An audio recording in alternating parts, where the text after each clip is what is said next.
Hi everyone, this is Daria Piano. Welcome back to my channel. Today's video is chapter 2 of the octave technique.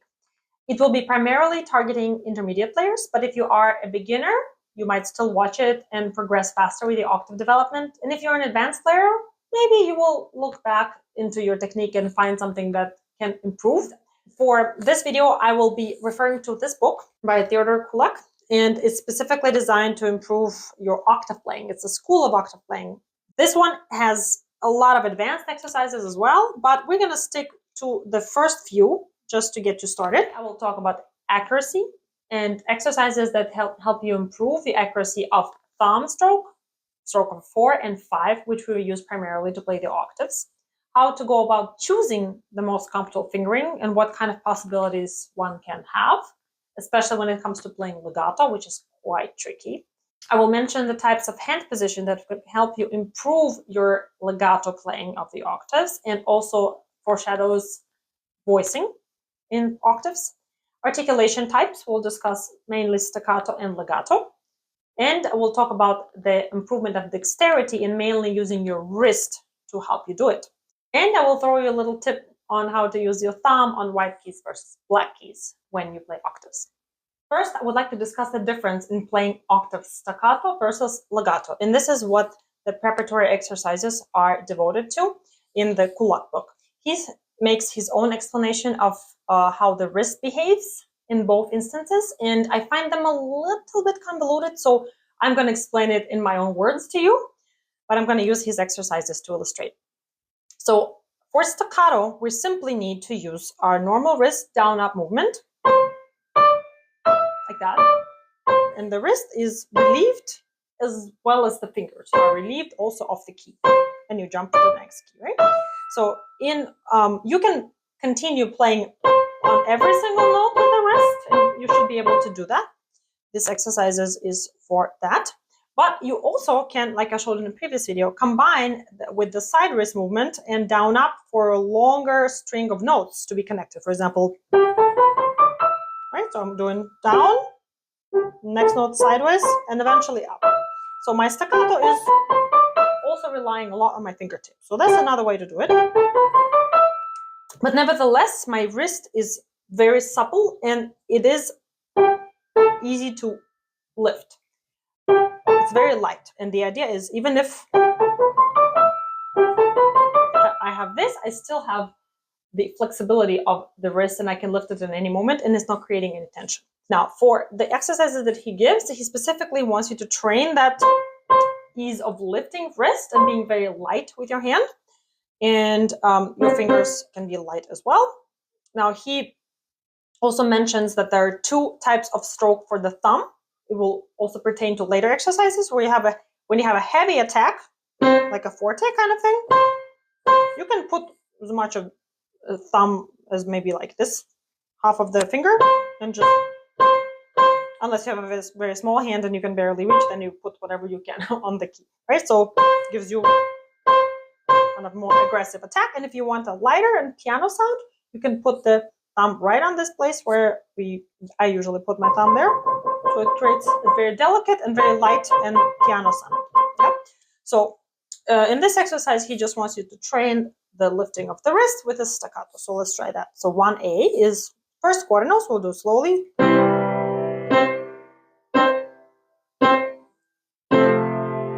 see on every single, and so on. Right now I'm going to increase the speed to 8th notes.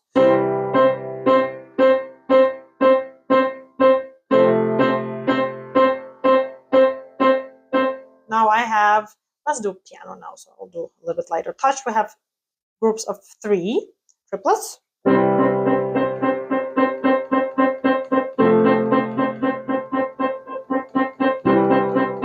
And so on. So you can still, if this is uncomfortable, sometimes it can be uncomfortable to play in front of your stomach, so you just move your hand to the right 1 octave, right? But you notice that I still have that. I don't need to. If it wasn't an exercise and I was playing it in a piece, I would definitely combine at least groups of 3. So 1, 2, 3, 1, 2, 3, 1. Achieving the staccato effect also with my fingers. But you can also do it in 6. 1, 2, 3, 4, 5, 6. 1, 2, 3, 4, 5, 6. 1, 2, 3, 4, 5, 6. 1, 2, 3, 4, 5, 6.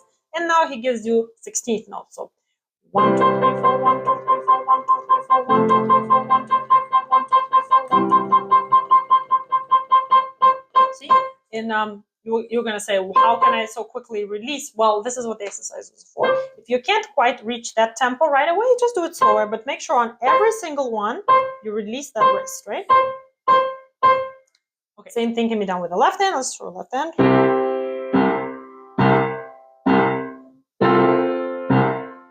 Different fingers on the right hand.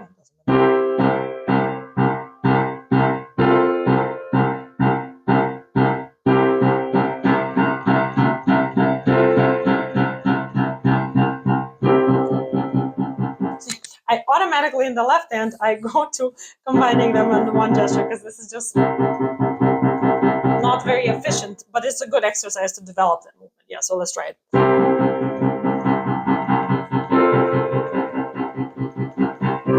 It helps you develop that light wrist in the hand that's very flexible and can you can use that lightness when you play the staccato octaves. There are more difficult variations that include the thirds also. So you can have legato in the left hand with thirds. If you can do that, that's great. And then right hand staccato octaves. So great exercise to actually help you with your coordination as well. So opposite. So I also want to combine left and go.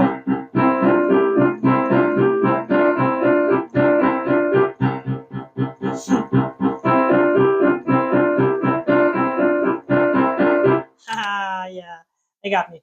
Now let's talk about legato playing. That's a little bit more complicated. When we play normal legato between different fingers, like this, we can make a connection simply by moving the weight from one finger to the next, and we can use the joint, knuckle joint, to make the stroke, right? And the previous finger really relief. Very easy. Wrist does nothing, except maybe goes sideways and goes down and up, right? To the end, at the end. But between them, wrist does not need to go up and down on every single one of them, because the finger, this finger rests and this finger takes it, and then this finger resting. So one finger at a time, right? When you have two fingers and you reuse them again and again, when are they going to rest? Problem is they can't rest in the air because they need to do legato. Imagine you had to do legato with the same finger. Let's just try that. Let's say the right hand, the thumb.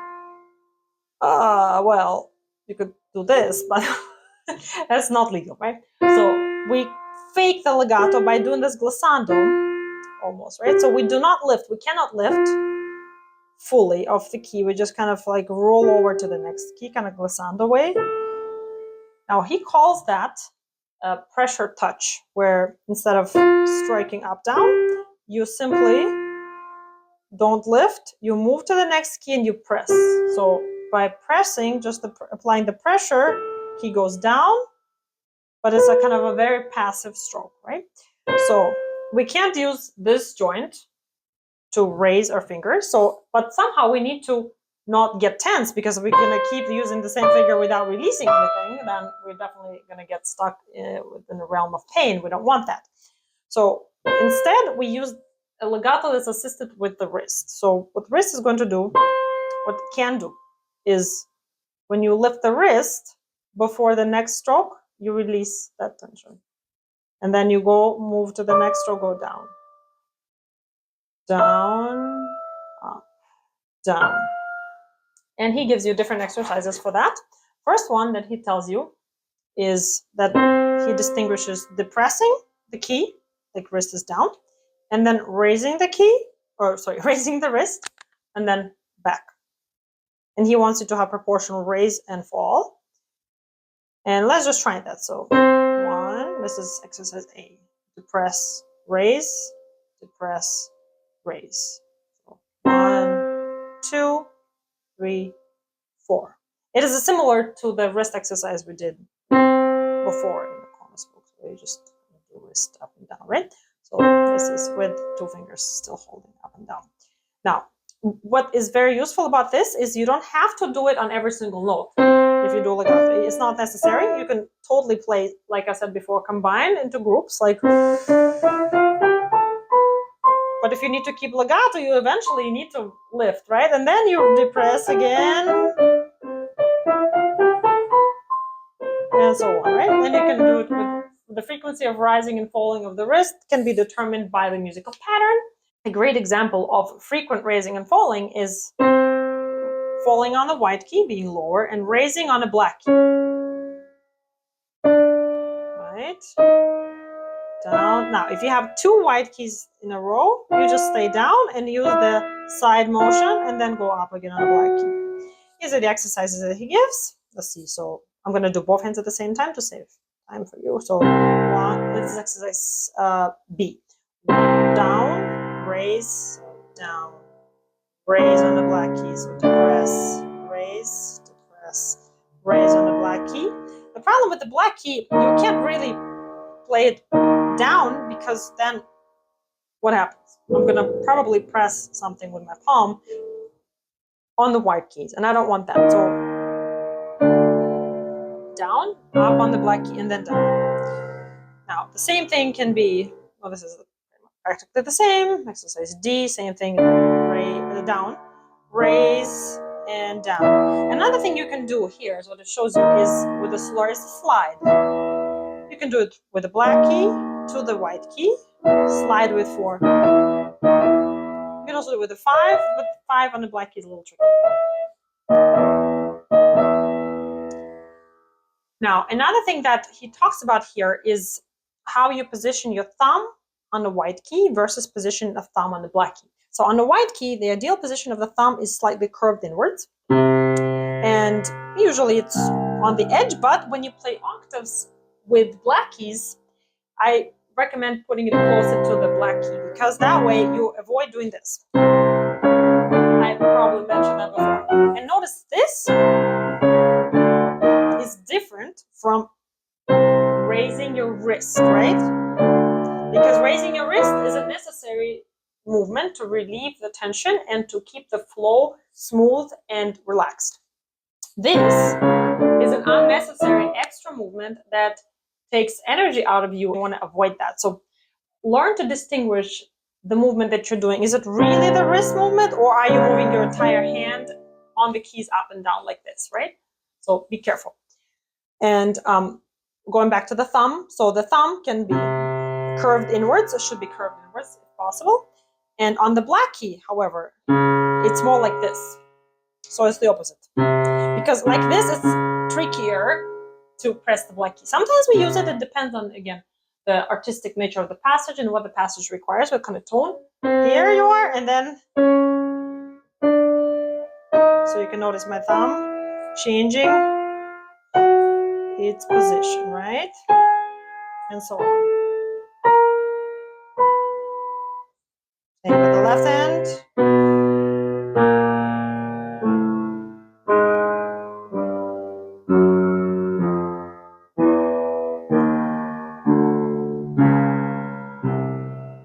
So with the chromatic scale, I hope it makes sense how to do it with changing your thumb position and using your wrist, because I'm going to just quickly demonstrate how it will look if I play a quick chromatic scale with octaves, right?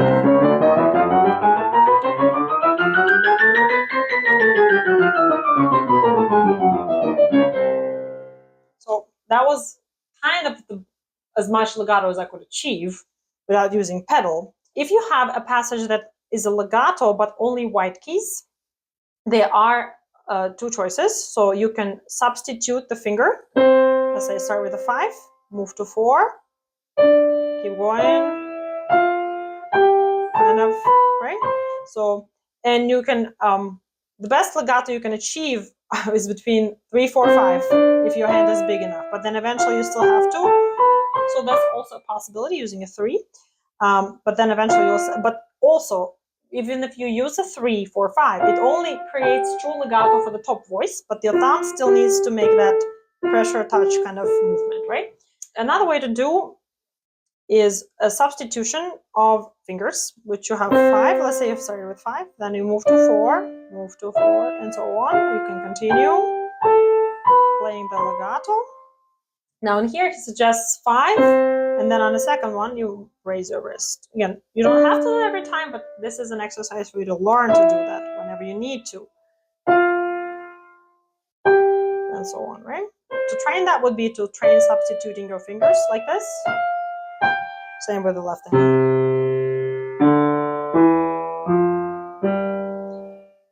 And another way to do legato on white notes is simply alternate 4 and 5. You can start with 5, go to 4,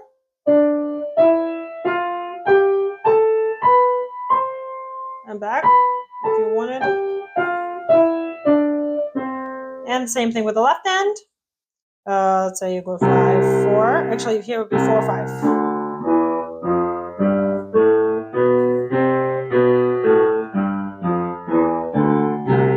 And you can do the other way around, 4, 5.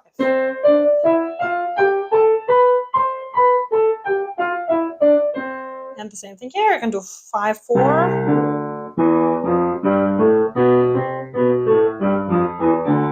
And you notice that with this, no matter what you choose, one way would be more comfortable than the other, right? So here's comfortable, right? Up, but down is less comfortable because your 5 has to go over the 4 is less comfortable. But he will show you how to train individual fingers doing this, for example. That would be one of the ways to train your fingers to get used to this movement. And then the chromatic scale, I'm going to show one more time. Shift, up, down, 5. So these are possibilities of fingering, and it doesn't include the 3, but as I said, 3 is also possible. You can train 3 as well. Now, the choice of the fingering will be up to you, unless your piece is already, you have fingering in your piece. It's great, but you can still choose to change it depending on what is comfortable for you and for your hand. The next set of exercises is devoted to training individual fingers to improve your accuracy with octaves. First, we'll start with training thumb and then training 4 and 5. One thing that I want to mention before we move on to the exercises is that he distinguishes 5 different positions. This is from Kullak again, of the hand. And one of them is just straight normal position like this. One of them is higher. One is lower. And then positions 4 and 5 that he distinguishes have to do with exercises where one of the fingers is already depressing a key. It's called the supporting finger in these exercises. And then the other finger moves along. So the position number 4 is where your hand is leaning to the right. It's set obliquely to the keyboard, and depressing the next key makes a movement from left to right. So instead of just going, this is normal, I would go up and down like this, or like this, right? But instead, I'm going to lean to the right and go kind of a little bit sideways to the right, and then out to the left. So it helps you with smoother legato. Your movement is not up and down, but it's kind of pushing you from side to side like that, right? So you're leaning here. It's like here. And now here. Now this is position number 5 where you're leaning to the left. Same thing in the left hand except opposite finger. So if I'm leaning to the right, I'm going to be leaning on thumb. In the octave, it's like this, and then I'm leaning on the pinky. I'm exaggerating the leaning right now. I wouldn't be doing this, but so what this does, it helps you create the smoother legato and thus propel that sideways motion, right? Now backwards. Right here, pinky same way. I'm gonna lean here. You can see my hand is lopsided a little bit, right? This type of hand position will help you with voicing your octaves in the future, where your one side of your hand receives more weight. You're leaning towards it. If I want to highlight pinky, then I will be leaning towards the right. If I want to highlight thumb, I'm going to be leaning towards the left. So you can see the position of my hand changes here, here, here, here, right? So that can highlight one finger or the other and help you with legato. So this is what he means by side movement of the finger, side stroke. Okay, so 3 ways of playing these exercises. One is staccato, everything without the supporting finger and using up and down stroke from the wrist. So like this, for example, exercise 1 would be, we don't play the top note, but because that's a supporting note, we're going to play just the bottom, just the thumb.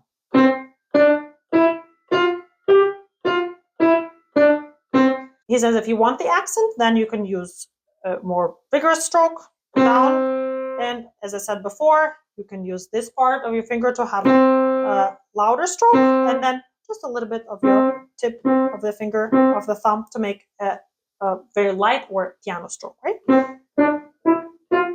So you can have an accent, a number 2, and then 1, 2, 5, 6, 1, 2, 1, 2, 5, 6, 1, 2, 6, 1, 2, 5, 6, and so on. The second way to do it is with the supporting finger. Let me actually show you this with the left hand, so number 6. So supporting finger holds down, and the other finger will play the side stroke, but staccato. So thumb will move.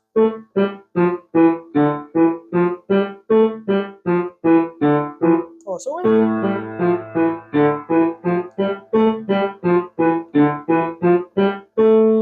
And now the third way to do it is everything legato. So for legato, you just apply a firmer pressure if you have an accent. Number 7, so I'll be...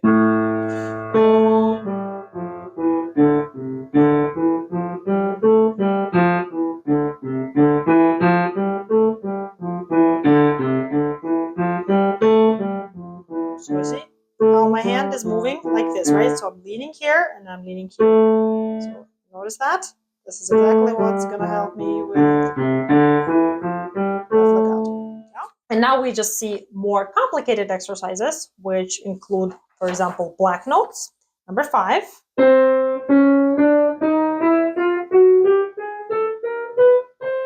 So you can have an opportunity, if you want, to slide when you play legato. This kind of thing. From the black note to the white note, but you can slide on the thumb and keep going. In this 5-1 position, it looks quite uncomfortable, and it is, but it's more useful than you think, so it's good to learn that. Right, and the same thing can be done with the left hand. So now you can also slide from black to white key. And that's the tricky one.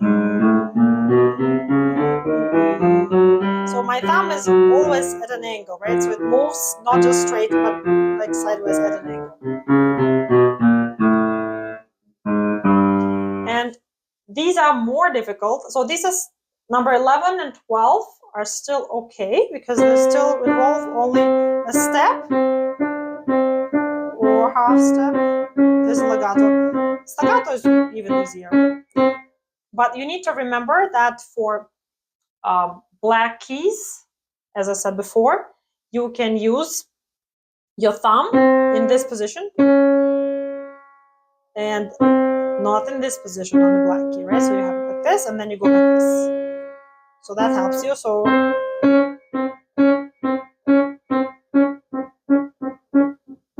now, starting at number 13, they get a little bit more difficult. So you have a skip. So staccato, no problem, right? But if you have a legato, it requires a little bit more leaning towards this one side or the other. But this is extremely useful exercise to practice legato across the keys with your thumb. The same type of exercises can be easily applied to the other side of the hand, meaning the thumb will be the supporting finger and 4 and 5 will do all the work. So let's start with the right hand, doing 4 and 5. And again, as I said, if here it seems uncomfortable, you're pressing into your stomach, move it over by 1 octave. So let's do it here. You have first, let's do staccato with the wrist.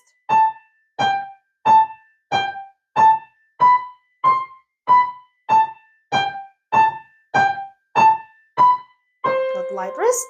And now let's do it with the supporting finger, still staccato, number 2, including the black notes.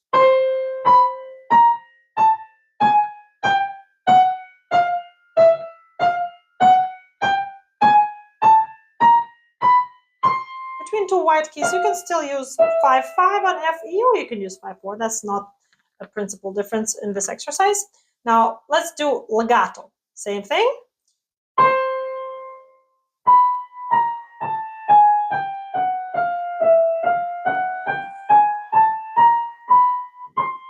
As I pointed out in the previous video, where you have a 4, your angle of the hand changes, right? So this forearm and the hand create a little bit of a sharper angle. And you just have to straighten it out when you have a chance. Like on 5, for example, you can straighten a little bit more. Just be aware of that. That should not create tension for you, so you can straighten it out on 5. Now, if we use the left hand, same thing. We'll start with 5/4 staccato.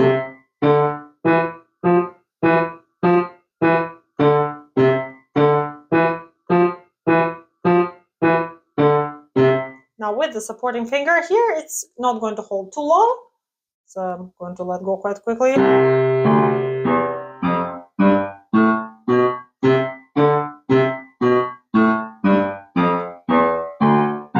can also use it a little bit less wrist and go sideways. Now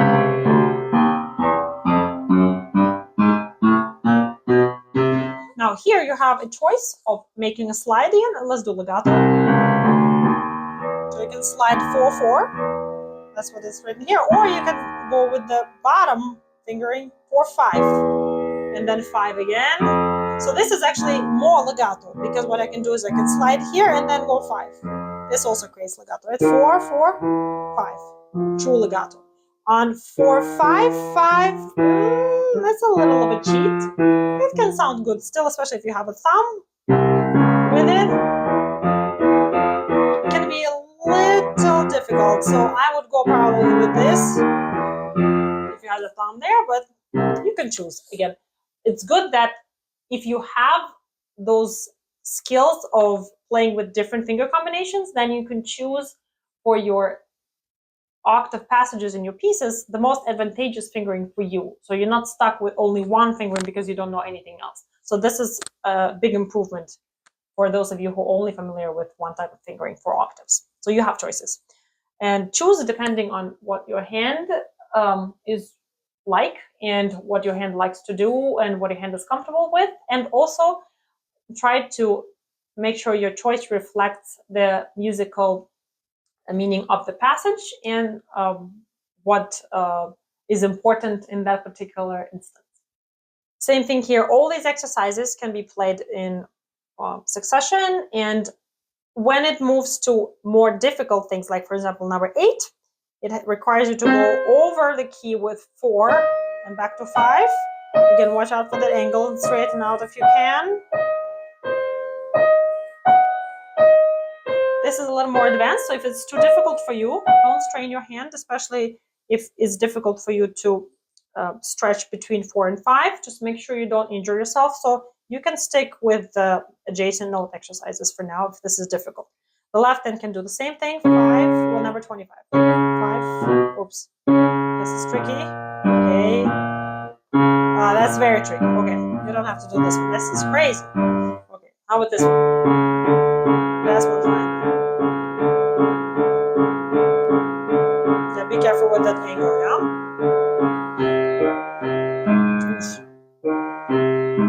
Little acrobatic fits here. Okay, this one, I would not do legato, just keep it staccato. That's fine.